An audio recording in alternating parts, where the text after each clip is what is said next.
La fille se tenait en équilibre sur les mains, en tenant la tête de son petit ami entre ses jambes, ce qui a immédiatement provoqué des acclamations dans la salle. En fait, il jouait à vérité ou conséquence. Lorsque la bouteille a de nouveau tourné, le deuxième tour du jeu a commencé. Cette fois, c'est Xiao Fei, le garçon timide, qui a été désigné. Il a choisi la vérité, et la question de la fille aux cheveux noirs était avec une fille présente, nous aimerons jouer aux cartes. Sans hésiter, Xiao Fei a choisi le petit ami de Gemma, Curly, qui a immédiatement été pris de colère et a donné un coup de poing à Xiao Fei. Xiao Fei s'est enfui en se tenant le nez. La réunion d'affaires s'est ainsi terminée de manière désordonnée. Au départ, tout le monde pensait que l'affaire était close. Mais peu de temps après, ils reçurent une invitation de Xiao Fei pour son anniversaire. Ils prirent la voiture pour se rendre dans un manoir luxueux. Mais ils découvrirent que Xiao Fei était en fait super riche héritier. En arrivant à la villa, ils ne rencontrèrent que le majordome, qui leur expliqua que la fête se tenait dans un chalet au milieu des voies et qu'ils devaient y aller à pied. Ils empruntèrent un chemin boueux à travers le petit bois et arrivèrent devant le chalet. Ce n'est pas Xiao Fei qui les accueille, mais son frère Fei. Il leur dit que Xiao Fei est sorti au Chili.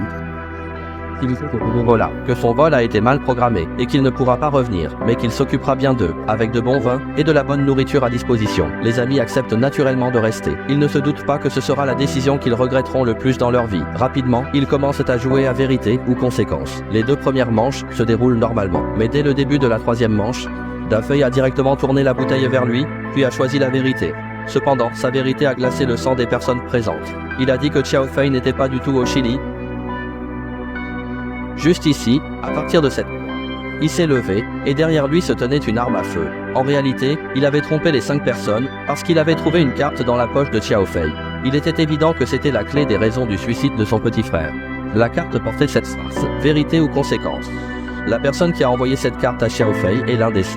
L'atmosphère devient soudainement extrêmement tendue. Curly est le premier à proposer de partir, mais Da Fei bloque la porte et le frappe si fort qu'il se met à pleurer. Ensuite, il sort son pistolet et tire sans pitié dans la jambe de Shortman, ce qui terrifie tout le monde, et personne n'ose plus s'opposer à lui. L'unique homme qui n'est pas blessé, le gars aux cheveux en brosse, lui apporte une chaise, tandis que Shortman, touché par une balle, ne se laisse pas faire et sort discrètement son téléphone pour appeler la police. Mais le téléphone n'était pas encore connecté que Da Fei l'a déjà découvert. Il a levé la main et tiré, le doigt de Shortman, et le téléphone ont volé en éclats, tandis que les deux filles étaient si effrayées qu'elles en pleurèrent presque. Finalement, sous les ordres de Da Fei, le chef de l'avion a confisqué les téléphones de tout le monde et a attaché ses camarades à des chaises. Maintenant, le jeu recommence, et lors du premier tour de décryptage, il a choisi vérité. La question de Da Fei était de savoir qui il pensait avoir envoyé la réponse de Gemma et Curly, car à ce moment-là, il n'était pas très amical envers Xiao Fei. Il a donc rompu avec Curly, qui pourrait très bien lui en vouloir.